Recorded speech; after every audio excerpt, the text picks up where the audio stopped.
To begin, determine the drain location and remove subfloor between the joist bay.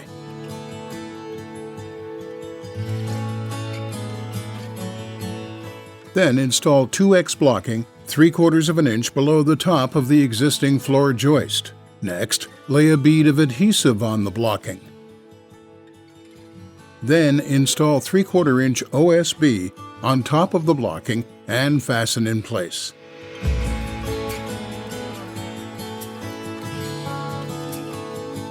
Mark the OSB subfloor and cut out the trough location.